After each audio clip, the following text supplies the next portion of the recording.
De Leon on the road to recovery down here in beautiful Florida. And I got a chance to sit down with my good friend Nick Morgan.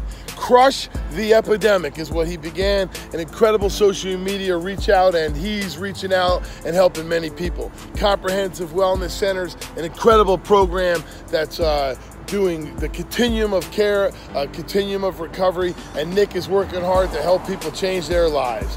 I'm so grateful to have Nick in my life, and I appreciate the opportunity to share his story with you. On the road to recovery from South Florida, Nick Morgan.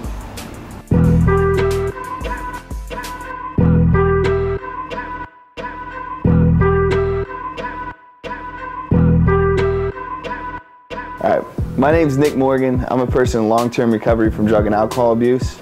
My sobriety date is June 2nd of 2015, so that puts me a little bit over 3 years clean and sober from drugs and alcohol. I was adopted into a great family. My dad's an orthopedic surgeon. My mom is a registered nurse. So growing up, I pretty much had everything I needed as a kid. I didn't have a rough childhood, so I can't really blame that on why I use drugs and alcohol. The reality of it for me is I use drugs and alcohol because I love the way it makes me feel. You know, I always latched on to the chaos. You know, I always wanted to be part of the problem. In 8th grade, woke up in the middle of the night with 2 United States transporters standing over me, and you know, they woke me up with my whole family standing there as well, and said they were sending me to a new school.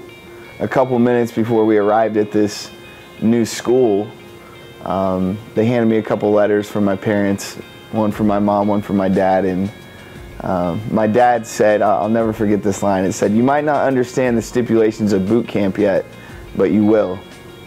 And come to find out, this school actually had nothing to do with education whatsoever. It was a boot camp.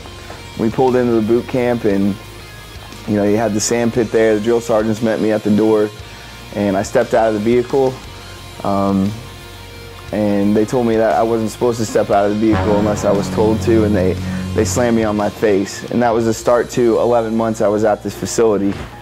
You know, I gained a lot of resentment from that, and you know, I went right back to hanging out with the same kids whenever, you know, I got out of the boot camp. And you know, things even, you know, got worse. You know, my dad hired a tutor, and you know, he sat down and took all my tests with me. And I got a high school diploma in the mail. I did 11 months, or I did 4 years of high school in 9 months. And you know, when I got the high school diploma, I thought that my life was complete. You know, I thought I didn't need college. You know, I could work at a Little Caesars with, you know, a high school diploma. And so I started traveling the country, going to music festivals. You know, because I was just a kid. I always justified it. I was a kid. I wanted to have fun.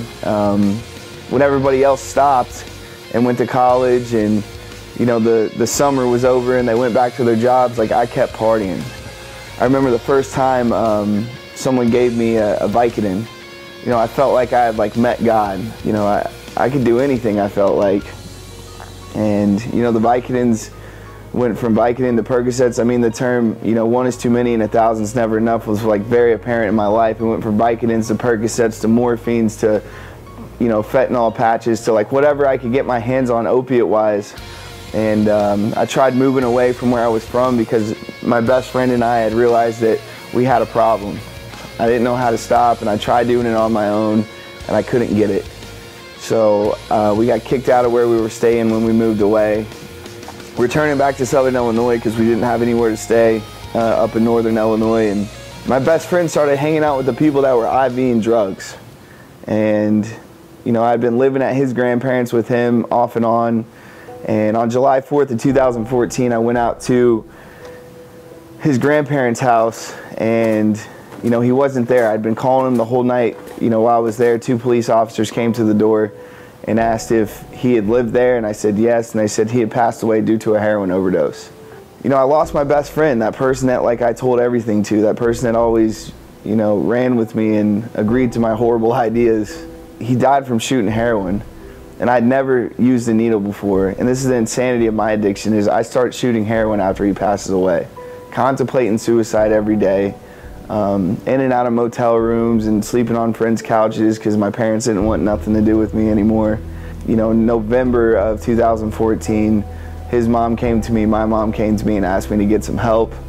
And I wasn't doing it for me. You know, my mom was crying. I went to a rehab for them, to show everybody that Nick Morgan could get clean. I did like 60 days in a treatment center in South Florida, and thought it was a great idea to go home after that, and had all these big plans, and thought that I could drink like a normal person, because you can buy alcohol at the store, right? I'm an addict. I don't know what moderation is. My intention could be to drink 2 beers, and I go in a bar, I drink 2 beers, I drink a bottle of vodka, then I smoke crack. That's what happens. So I returned back home, and it wasn't but 2 weeks, and I was just as bad as I was before. You know, went back down to Florida again. You know, I found myself in a fetal position in a motel before I went, you know, asking God, like, why? How did I end up here again? How did I end up here? How did it happen? And, you know, I wanted help for myself this time. I went back down to treatment in South Florida, went through the whole treatment center, accepted the fact that I didn't need to return back to Illinois. And, you know, I didn't take any of the suggestions. You know, they told me to get a sponsor, go to meetings, work steps, and get in touch with God. I didn't need those things, though. I was different than everybody else. And, you know, I did need those things. You know, I left the treatment center with a girl. She ended up overdosing and dying, and that was really my wake-up call. By the grace of God, after being homeless for 2 weeks on the streets of South Florida, you know, I got into a treatment center, and I wanted it for me this time. You know, I took all the suggestions, I put in the work. You know, I went from being homeless in South Florida to having a job at a pizza place, to, you know, working at a hot dog shop, to working my way up in recovery and really putting in the work, and you know, putting my trust in God and helping others. And I was a behavioral health technician in a treatment center, living in a halfway house, finally getting my own apartment, and went from a scooter to a car. My family starts calling me back again, and really started to see a life in recovery, man, and seeing that the blessings are true. I am living a life beyond my wildest dreams today. I mean, I went from being homeless to being able to travel the entire country, speaking in schools, prisons, jails, conferences, like anything that, you know, all these things that I never thought would be possible. You know, I always thought a life beyond my wildest dreams was like a yacht and a bunch of girls and a nice car and all that stuff, but it's not today. You know, the fact that I can wake up and not be dope sick, the fact that I can wake up and have people reach out to me for help today is absolutely amazing. You know, I swear I thought I was gonna die. I thought I was gonna die with a needle in my arm, and I'm not today. If I can do it, anybody can do it. You know, I have my own car today. I have my own townhouse today. I live in South Florida. You know, all these things that I only dreamed of having, you know, I have today in my life. The most important thing is being able to be of service to other addicts. You know, traveling the entire country, being able to speak to people is just beyond what words can explain. Hey Nick, thanks so much for spending time with us and sharing your story. I'm grateful to have you, number one, working hard with Crush the Epidemic as we work together to crush this pandemic of addiction across America. I'm so thankful that I get to share these stories of recovery, giving hope to people who are seeking it, giving hope to people who are wavering with it, and giving hope to people who want to share that hope with other people. On the road to recovery from South Florida, I'm Michael DeLeon, and we will see you on the next episode of On the Road to Recovery.